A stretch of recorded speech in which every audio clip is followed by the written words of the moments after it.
Praise the Lord.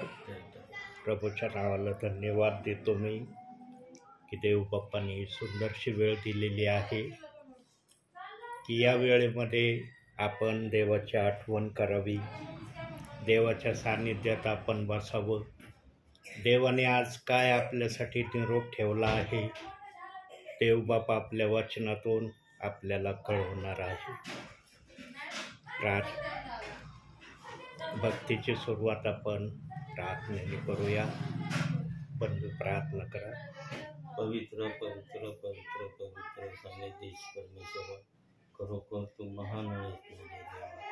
हे करून यावेळेस तू पगार पास्टरांनी आम्हाला वचन सांगण्यासाठी पाठवले आहे. ते वचन आम्हाला समजून दे माझे. आणि प्रभू, जे पगार पास्टरांचे येणं जाणं आहे ते सुखाचं आणि आनंदाचं ठेव. ही तुझे चरण प्रार्थना करतो म्हणून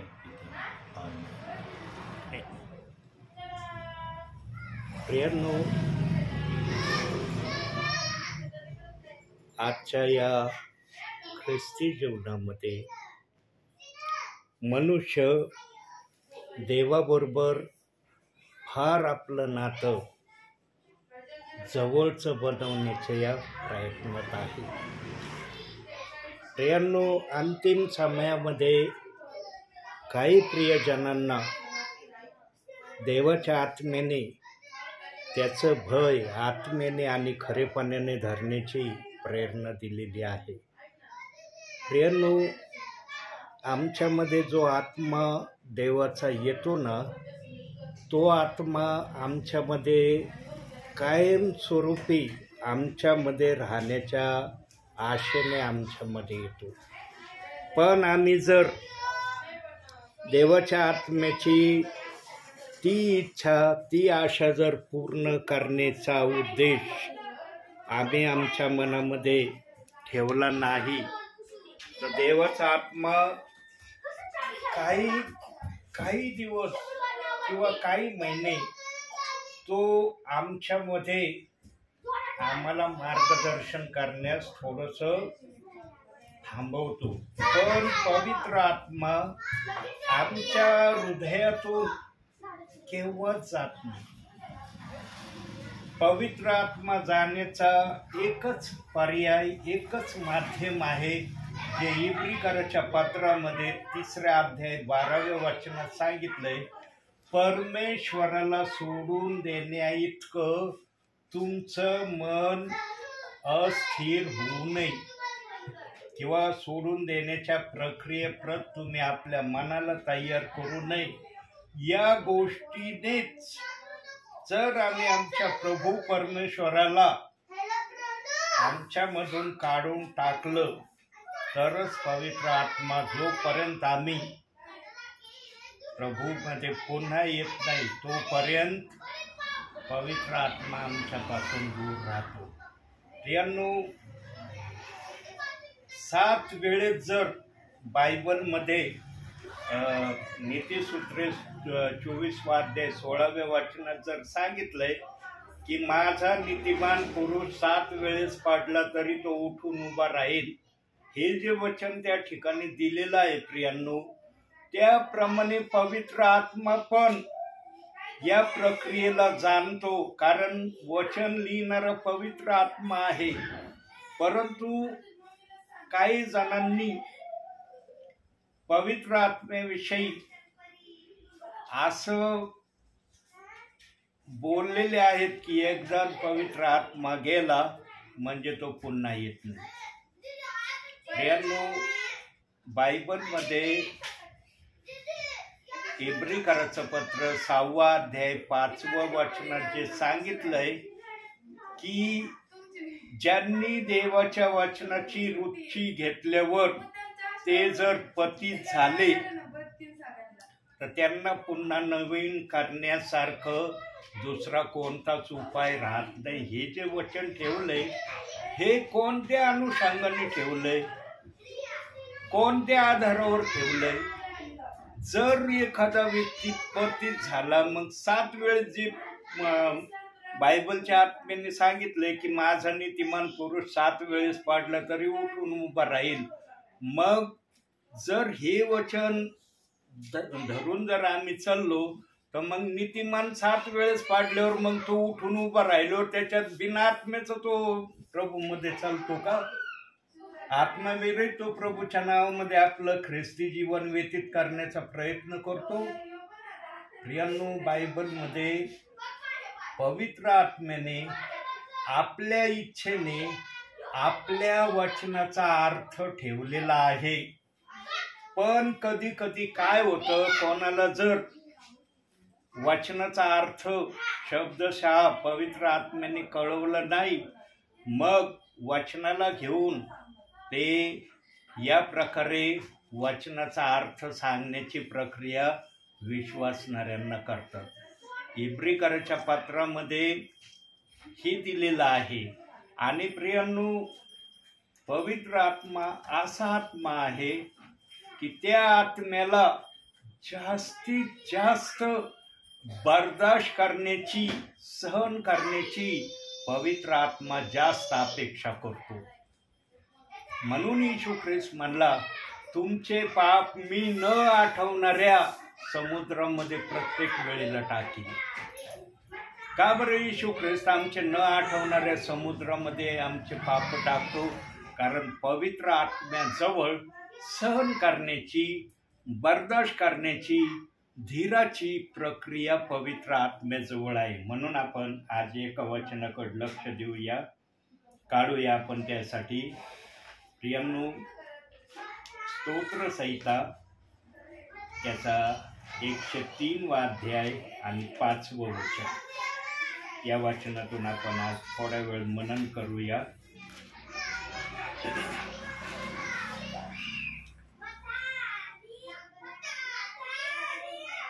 तो तुझे आयुष्य उत्तम पदार्थांनी तृप्त करीतो, म्हणून तुझे तारुण्य गरुडासारखे नवे होते. प्रियांनो, आज मनुष्याला उत्तम पदार्थांनी तो तुझे आयुष्य तृप्त करतो. या गोष्टीला जर देवाच्या वचनाप्रमाणे शब्दशः जर आम्ही अर्थ लावण्याचा जर प्रयत्न केला तर आत्मिक जीवनामध्ये जर आम्हाला उत्तमातले उत्तम आशीर्वाद मिळाले तर आमचं आयुष्य देव बाप्पांनी उत्तम पदार्थांनी तृप्त केलं असं आम्ही म्हणू शकतो. परंतु आज वचनाला घेऊन शारीरिक आशीर्वादामध्ये काही वचनांना आज काही जण ठेवण्याचा प्रयत्न करतात.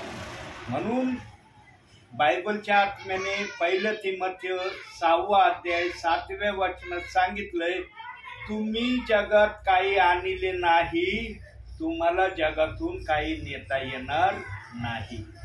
मग जर आम्हाला जगात काही आणलं नाही, जगातून काही घेऊन जाता येणार नाही, मग जर हे वचन जर आपण वाचलं की उत्तम पदार्थांनी तो तुम्हाला तृप्त करीतो, मग उत्तम पदार्थ कोणते? उत्तम पदार्थ इथं ठेवणारे प्रभू आम्हाला देईन का? प्रियांनो, आत्मिक आशीर्वाद या गोष्टीला हे वचन प्रामुख्याने आम्हाला शिकवित आहे.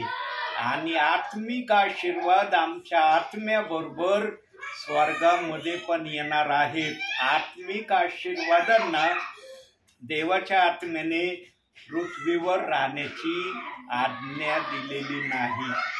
आत्मिक आशीर्वाद आमच्या आत्म्याबरोबर स्वर्गामध्ये प्रभू समोर असणार आहे. म्हणून आम्ही या पृथ्वीवर आमचं भावी जीवन ख्रिस्तामध्ये जगत असताना आम्ही शारीरिक गोष्टीपेक्षा आत्मिक गोष्टीकडे जास्तीत जास्त आम्ही लक्ष देणं, याकडे आमचं लक्ष असलं पाहिजे. प्रियांनो, आत्मिक जीवनाकडे किंवा आत्मिक गोष्टीकडे ज्याचं लक्ष असतं त्याला प्रामुख्याने देवबाप 3 गोष्टी देण्याची प्रक्रिया करतो. कोणत्या 3 गोष्टी देण्याची प्रक्रिया करतो? पहिली प्रक्रिया, जो आत्मिक आशीर्वादामध्ये चालण्याच्या प्रक्रियेमध्ये असतो त्याला चालण्यावरून कधी कधी विश्वासणारे ओळखतात. चालण्यावरून देखील एखाद्याची पारख होती की यांना आत्मिक जीवनामध्ये हे वाढत आहेत किंवा आत्मिक जीवनामध्ये हे चालण्याचा सतत प्रयत्न करत आहेत. दुसरी गोष्ट, त्यांच्या चेहऱ्यावर चमकदारपणा असतो. त्यांच्याकडे पाहिलं ना की एकदम असा चेहरा लखलखीत चकचकीत त्यांचा दिसतो. आणि तिसरी गोष्ट अतिशय महत्वाची, ते ज्या पण कामामध्ये, मग शारीरिक असो आत्मिक असो, ज्या पण गोष्टीमध्ये ते हात घालतील त्यामध्ये त्यांना कधीही अपयश येत नाही, तर ते नेहमी त्या गोष्टीमध्ये सफल होतात. म्हणजे ते कोणत्याही कामामध्ये त्यांनी हात घातला ते काम त्यांच्याकडून यशस्वीरित्या पूर्ण होतं. या प्रामुख्याने आत्मिक जीवनामध्ये जे चालण्याच्या प्रयत्नात आहेत त्यांच्यासाठी देवबाप्पाने देव केलेले आशीर्वाद आहे. तशी तर अनेक आशीर्वाद आहे, पण प्रामुख्याने या 3 आशीर्वादांनी एखादा विश्वासणारा आत्मिक जीवनामध्ये खरोखर प्रभूला भिवून वागत आहे या गोष्टींनी प्रमाणित केलं जातं. प्रियांनो, खालच्या भागामध्ये त्याच वचनात सांगितलं, म्हणून तुझे तारुण्य गरुडासारखे होते. प्रियांनो, तारुण्य गरुडासारखे होणे म्हणजे काय? त्याचे प्रमाण बायबलमध्ये दिलंय, जुन्या करारात पण दिलंय आणि नवीन करारात पण दिलंय. जुन्या करारात कुठं दिलेलं आहे? यशायाचं पुस्तक 40वा अध्याय, त्याचं 30वं वचन आपण बघूया. यशाया 40वा अध्याय 30वं वचन बघा. तिथं एक शब्द दिलाय,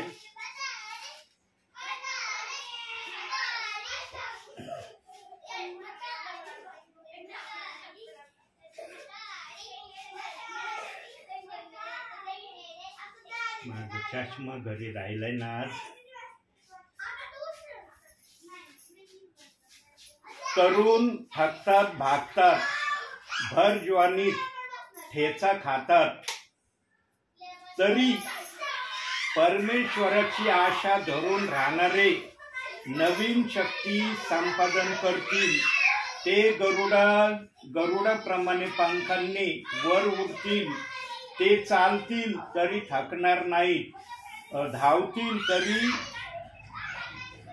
तरी ते थकणार नाहीत. आणि स्तोत्र संहिता 92 त्याचं मला वाटतं 13व्या वचनामध्ये पण एक शब्द दिलेला आहे. स्तोत्र 92 आणि त्याचं 13वं वचन, 14वं वचन, वृद्धपणातही ते फळ देत राहतील, ते रसभरीत व टवटवीत असतील.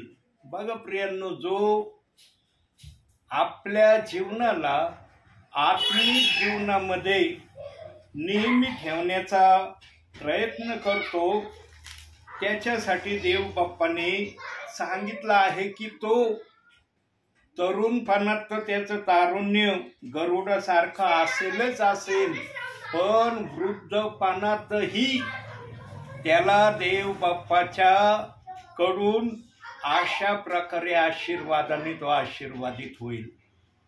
आज माझंच उदाहरण घ्या प्रियानो. माझं वय आज माझ्या चेहऱ्याकडे पाहिलं कोणी मला म्हणणार नाही की हा तरुण आहे. म्हणतील का मला तरुण? म्हणतील कोणी नाही, 20-22 वर्षाचे आहे तो, तरुण आहे की असं म्हणतील. कारण माझा चेहराच त्यांना सांगन की यांचं वय 60च्या पुढं असू शकतं. आज माझं वय 60च्या पुढं आहे, तरी देवबाप्पाने मला आपल्या सेवेमध्ये ठेवलेलं आहे. प्रियांनो, आज 64 वर्ष आता जवळपास संपणार आहे माझं 4-5 महिन्यांनी. 65व्या वर्षापर्यंत देवबाप्पाने मला आणलेलं आहे जवळपास. तरी देवबाप माझ्याकडून याही वयामध्ये सेवा करून घेण्याची आशा ठेवतो. का? कारण तरुणपणामध्ये मी जे काही प्रभूसाठी केलं त्यावेळेला तरुणपणात आम्ही जे डिसिजन घेऊ प्रभूच्या नावाने ते डिसिजन आम्हाला वृद्धपणामध्ये आशीर्वाद देण्याचं कारण होतं. प्रियांनो, तरुणपणामध्ये मी बायबल खूप वाचलं. बायबलकडं जास्तीत जास्त माझं लक्ष मी केंद्रित करायचो. शालेय शिक्षणाकडं पण मी लक्ष द्यायचो, पण शालेय शिक्षणापेक्षा अधिक मी बायबलच्या वाचनाकडं नेहमी आत्म्याने आणि खरेपणाने लक्ष देण्याचा प्रयत्न करायचो.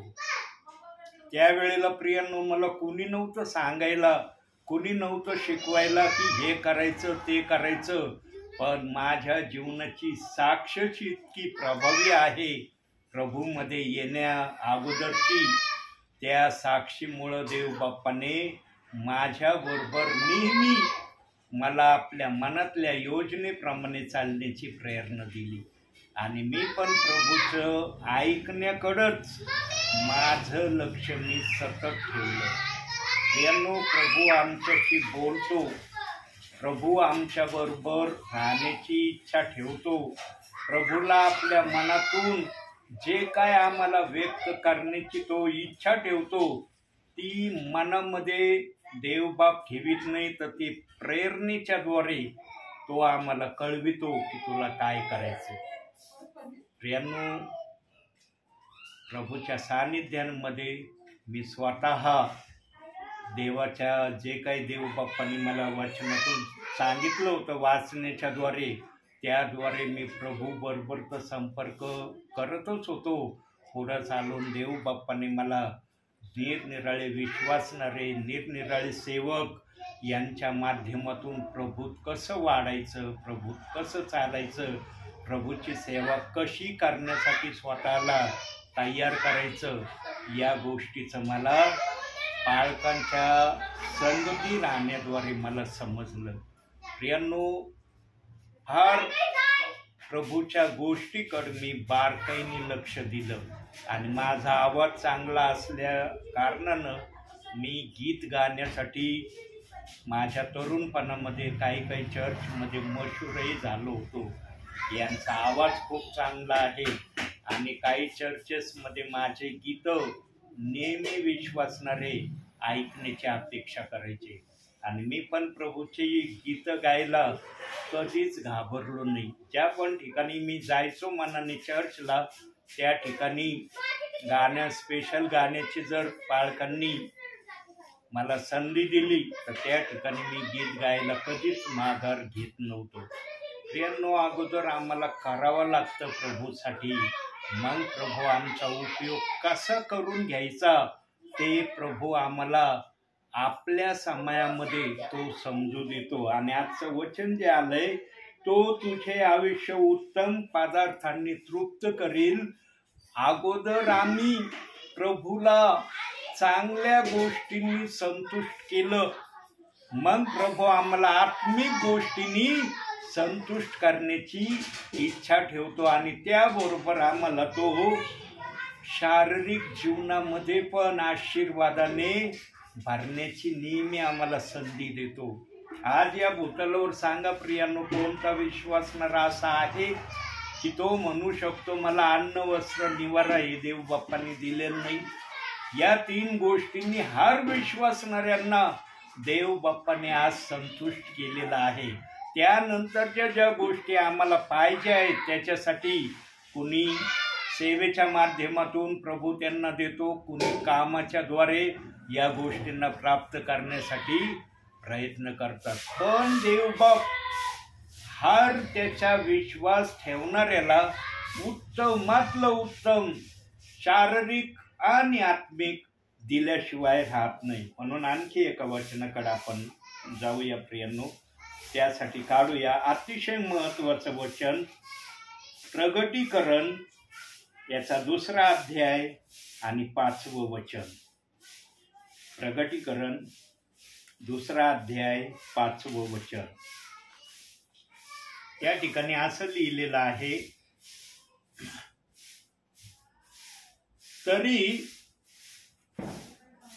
तरी पण तुझ्यात विशेष हे आहे की निकलाईतांच्या कृत्याचा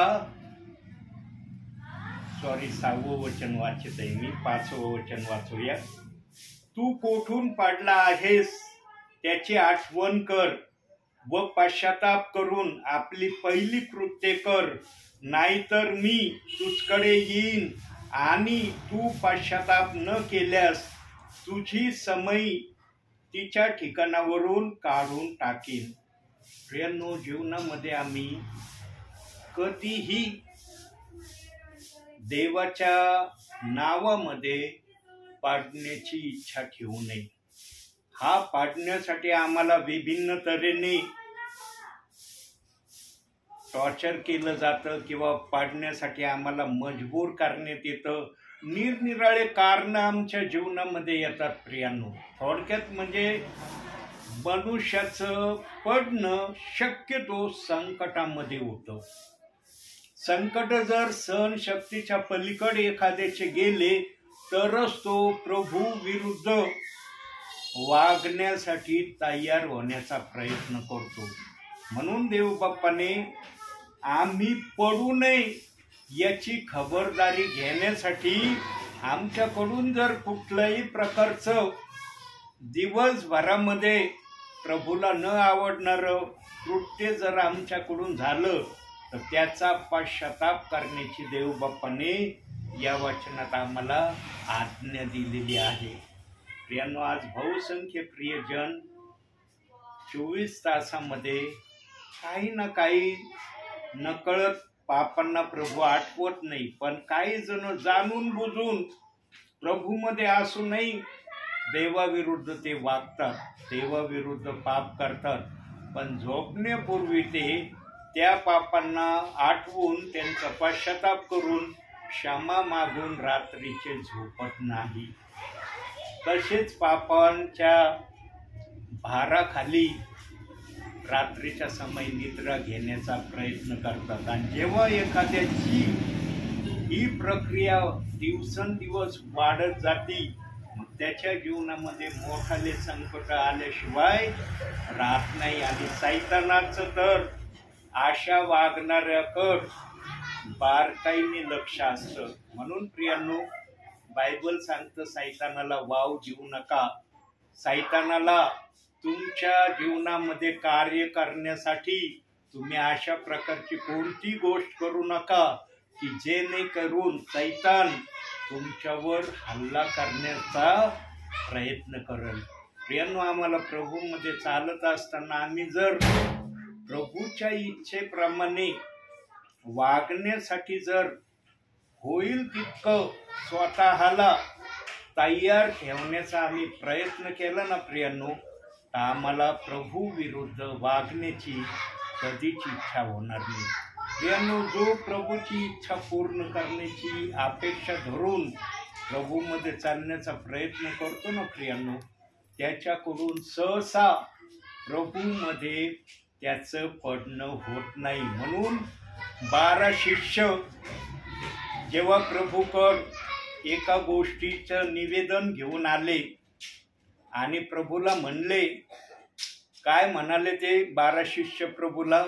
म्हणे, प्रभू, स्वर्गाचं राज्याचे रहस्य जाणण्याचं दान तू आम्हाला दिलेलं आहे, पण हे जे ऐकणारे आहेत त्यांना का नाही दिलं?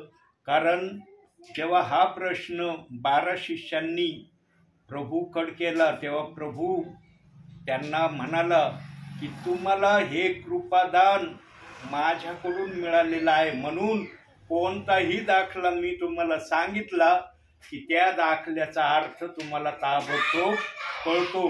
पण हे जे बसलेले आहेत, ऐकणारे आहेत, यांना जर मी दाखला सांगितला तर मला त्या दाखल्याला फोडून त्याचा अर्थ सांगावा लागतो, कारण त्यांना ती कृपा मी दिलेली नाही जी कृपा तुम्हावर मी केलेली आहे.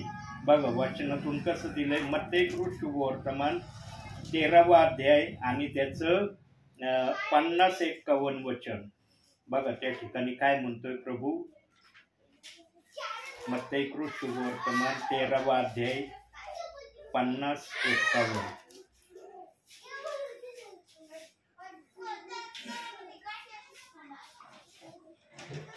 वचन. आणि त्यास अग्नीच्या भट्टीत टाकतील. ते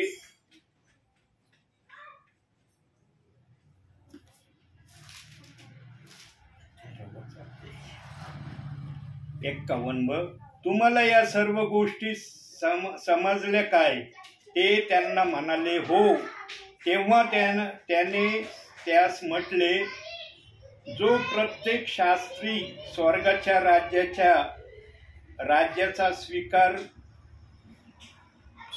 राज्याचा शिष्य झाला आहे, तो आपल्या भांडारातून नवे जुने पदार्थ काढणाऱ्या गृहस्थासारिखा आहे.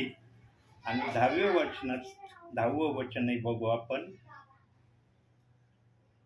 मग शिष्य जवळ येऊन त्यास म्हणाले, आपण त्याबरोबर दाखल्यांनी का बोलता. त्याने त्यास उत्तर दिले की स्वर्गाच्या राज्याची रहस्य जाणण्याचे दान तुम्हाला दिलेले आहे, परंतु त्यास दिलेले नाही. पहा प्रेम, माझा रेफरन्स चुकला. परंतु या ठिकाणी देवबाप बोलत आहे की स्वर्गाच्या राज्याचे रहस्य जाणण्याचं दान कृपा तुम्हाला दिली. की मी दाखला जर निसता सांगितलं की तुम्हाला त्याचा आत्मिक आशीर्वाद ताबडतोब कळतो. पण हे जे ऐकणारे आहेत यांना मात्र मी जो पण दाखला सांगन तो मला दाखला पण सांगावा लागतो आणि त्याचा अर्थ पण सांगावा लागतो. प्रियांनो, जे कुणी प्रभूच्या नावामध्ये प्रभूच्या इच्छेप्रमाणे चालतात त्यांना काही गोष्टी देवबाप आत्म्याच्या प्रेरणेने समजू देतो. आत्म्याच्या प्रेरणेने तो त्यांना नेहमी भरण्याची तयारी करतो. म्हणून आम्ही जर शास्त्र वाचणारे अभ्यासक असलो रोज, तर निश्चित आम्हाला देवबाप काही ना काही आशीर्वाद दिल्याशिवाय राहणार नाही. आम्ही जेवढं पण बायबलला आमच्या हृदयामध्ये आत्मसात करण्यासाठी तयारी करू, देवबाप आम्हाला पण त्याबरोबर जे काही प्रभूला आवश्यक वाटेल त्या गोष्टी आम्हाला दिल्याशिवाय प्रभू पण राहत नाही. म्हणून आजचं जे वचन आपल्यासाठी आलेलं आहे प्रियांनो, की तो तुझे आयुष्य उत्तम पदार्थांनी तृप्त करतो. आम्हाला हे लक्षात आणणं गरजेचं आहे की मला उत्तम पदार्थांनी तृप्त होण्यासाठी मला कोणत्या गोष्टी माझ्या जीवनामध्ये करणं गरजेचं आहे.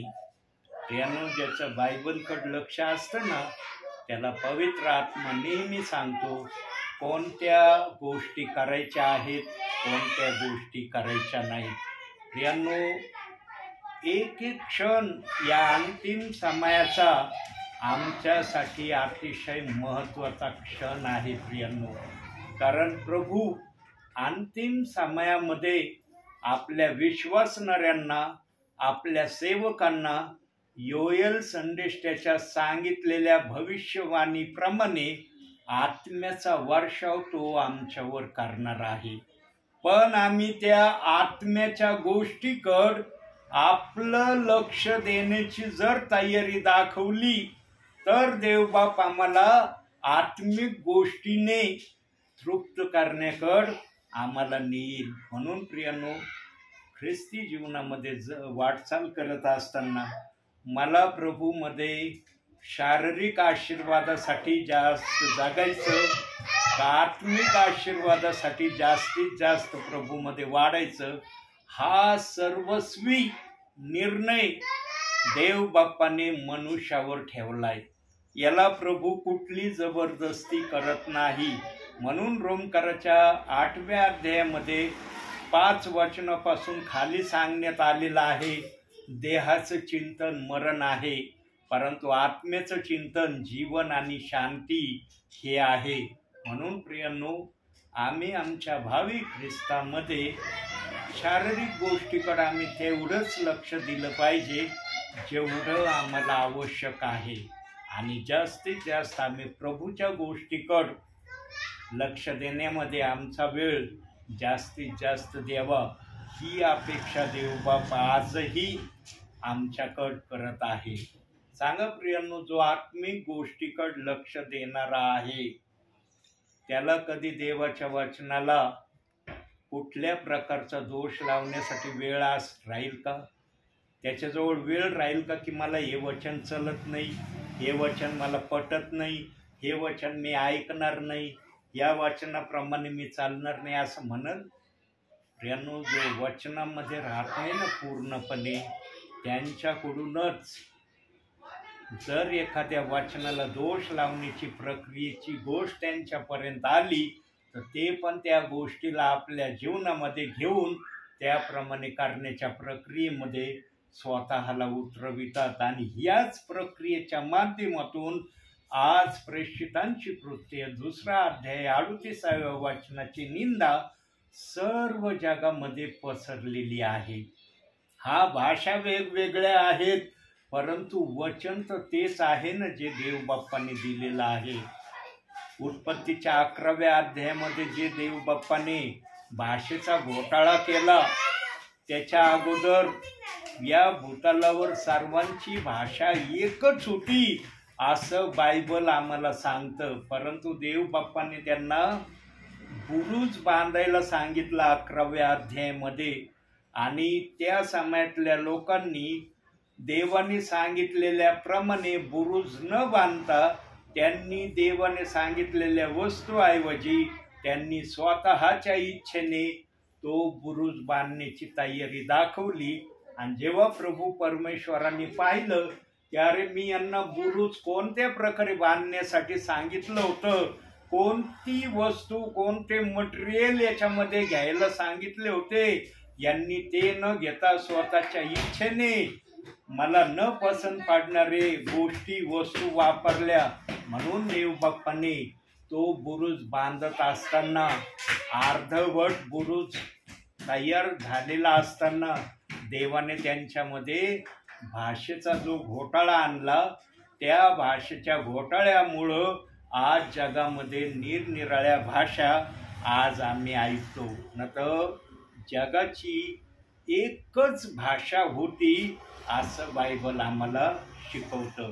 प्रियांनो, देवबाप आपल्या विश्वासणाऱ्यांना आपल्या इच्छेप्रमाणे जर चालणारे दिसले तर त्यांना आशीर्वाद दिल्याशिवाय राहत नाही. पण जर विश्वासणाऱ्यांनी देवाच्या सांगण्याप्रमाणे काही गोष्टी करण्याकडे दुर्लक्ष केलं तर मग ज्या देवाने आम्हाला घडवलं त्या देवाला उपाय काय शोधायचं याची कधीच अडचण निर्माण होत नाही. आणि देवबाप्पाने जे उत्पत्तीच्या 11व्या अध्यायामध्ये भाषेचा घोटाळा आणला, त्या भाषेच्या घोटाळ्यामुळं आज निरनिराळ्या भाषा आम्ही जगामध्ये आहेत हे पाहतो. आणि वचन एकच वचन आहे, पण ते निरनिराळ्या भाषेमध्ये आज आम्हाला बायबलच्या स्वरूपाने दिसत आहे. म्हणून देवबाप्पाने मनुष्याकडे एकच अपेक्षा केलेली आहे की मला तुमच्याकडून स्तुती आराधनेचा यज्ञ हवा आहे. आणि या गोष्टीसाठी मी एदेन बागेमध्ये आदाम हव्वेला निर्माण केलं होतं, पण आजही मला त्या स्तुती आराधनेचा यज्ञ त्या प्रकारे मनुष्याकडून भेटत नाही, ज्या प्रकारे भेटण्याची देवबाप अपेक्षा करत आहे. आणि ती अपेक्षा देवबाप आपल्या स्वतःच्या सामर्थ्याने येणाऱ्या दिवसामध्ये पूर्ण करून घेणार आहे. आणि त्याच्यासाठी देवबाप्पाने बायबलमध्ये पुरावा ठेवलेला आहे.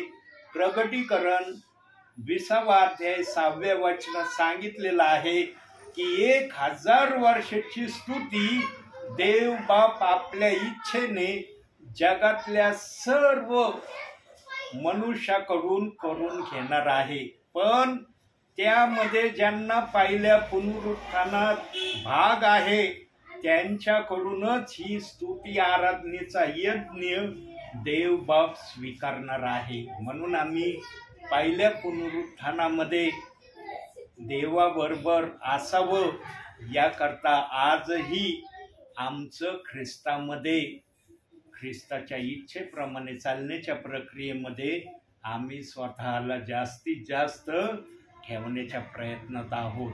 प्रियांनो, 1000 वर्षाचं जे राज्य आम्हाला प्रभू देणार आहे, त्या राज्यामध्ये कुठल्याही प्रकारचा अडथळा, कुठल्याही प्रकारचे त्या 1000 वर्षाला भंग करण्यासाठी कोणीही त्यामध्ये येणार नाही. त्यावेळेला प्रभू आणि ज्या विश्वासणाऱ्यांना, ज्या सेवकांना देव बाप्पाने त्यामध्ये घेण्याचं ठरवलंय, तेवढेच प्रियजन आम्हाला त्या 1000 वर्षाच्या काळामध्ये दिसणार आहे.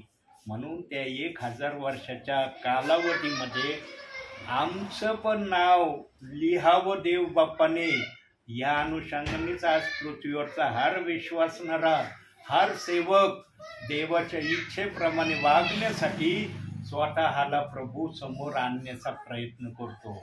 आणि या गोष्टीला चांगल्या प्रकारे आम्हाला सादर करता यावं याकरता हे बायबल आमचा एबिनेझर आजही आहे. म्हणून बायबलकडे आम्ही सर्वस्वी लक्ष देण्याकडं आमचं लक्ष ठेवलं पाहिजे. म्हणून आजच्या या छोट्याशा संदेशातून देवबाप तुम्हाला आणि मला भरपूर आणि भरपूर आशीर्वाद देव. आमेन. डोळे बंद करा प्रियांनो.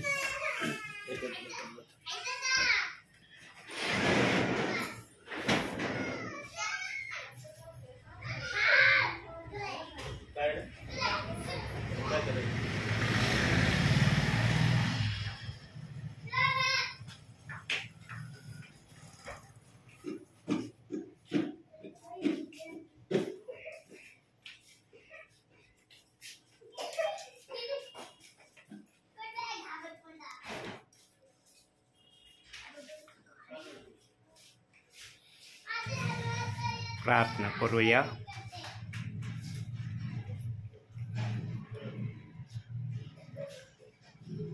स्वर्गीय बापा, तुझ्या नावाला धन्यवाद देतो, तुझ्या नावाला उंचावतो. मान, महिमा, गौरव, सन्मान, स्तुती सर्व माझ्या बापा तुझ्या पवित्र नावाला देतो. तुझा जय जयकार करतो, तुला उंचावितो, तुला स्तवितो माझ्या बापा. तुला आभार प्रदर्शनाचा, उपकार स्तुतीचा यज्ञ मी अर्पण करतो. माझ्या ओठाचं प्रथम फळ माझ्या बापा मी तुला देतो. स्वर्गीय बापा, आज अशा प्रकारे या परिवारामध्ये तू आपल्या दासाला आज घेऊन आला आणि जे काही वचन आज तू पवित्र आत्म्याच्या मार्गदर्शनाने आपल्या दासाच्या मुखातून प्रगट केलं, त्यासाठी मी तुझे मनपूर्वक आभार मानतो. तुला धन्यवाद देतो, तुला उंचावितो, तुला स्तवितो माझ्या बापा. स्वर्गीच्या देवा, या परिवारामध्ये आजपर्यंत तू आपली शांती, आनंद, सुख, समाधान ठेवलेलं आहे. यांना आजपर्यंत तू आपल्या नावामध्ये राखलेलं आहे, सांभाळलेलं आहे. यांना उत्तमातले उत्तम गोष्टी देऊन यांचं तू समाधानही केलेलं आहे. स्वर्गीच्या देवा, शारीरिक गोष्टीपेक्षा आत्मिक गोष्टीमध्ये स्वर्गीच्या बापा या परिवाराला तू अधिक बलवान कर, अधिक आशीर्वादामध्ये घेऊन चल, अशी मी तुला प्रार्थना करतो. स्वर्गीच्या देवा, सदैव या परिवाराकडे तू आपलं लक्ष ठेवलेलं आहे आणि या परिवारातून तू उंच होत आहे, यासाठी मी तुझे आभार मानतो. या परिवारातले लहान थोर प्रियजन तुझ्या सामर्थ्याने तू भर, तुझ्या आशीर्वादाने भर आणि तुझी इच्छा यांच्यासाठी तू काय ठेवलेली आहे त्या इच्छेप्रमाणे स्वर्गीच्या देवा यांना तू तयार कर, अशी मी तुला प्रार्थना करतो. आपल्या दासाचं येणं आज अशा प्रकारे तू होऊ दिलं, यासाठी धन्यवाद. पुन्हा एकदा स्वर्गीय बापा तुझ्याकडे हीच प्रार्थना करतो. अंतिम समयामध्ये तुझे विश्वासणारे जास्तीत जास्त तुझ्या भयेत आणि कृपेत राहावे, तुझ्या इच्छा पूर्ण करणारे व्हावे, यासाठी यांना तू मार्गदर्शन कर. मान सन्मान गौरव सर्व माझ्या बापा मी तुला देतो. धन्यतारणारा प्रभू येशू ख्रिस्त याच्या प्रिय आणि गोड नावानं मागतो म्हणून तो ऐक माझ्या बापा. आमेन. हे आमच्या स्वर्गातील बापा, तुझे नाव पवित्र मानले, तुझे राज्य जसे स्वर्गात तसे पृथ्वीवर. तुझ्या इच्छेप्रमाणे आमची भाकर मानते, आणि जसे आमचे ऋण सोडले आहे तसे तू आमच्या ऋणात सोड. तर आम्हास परीक्षेत आणू नको, तर आम्हास वाईटापासून सोडव. कारण की राज्य, सामर्थ्य आणि गौरव ही सर्व काळ तुझीच आहे. आमेन. प्रभू येशू रक्त की जय. प्रभू येशू रक्त की जय. प्रभू येशू रक्ताचा जय जयकार असो. आमेन.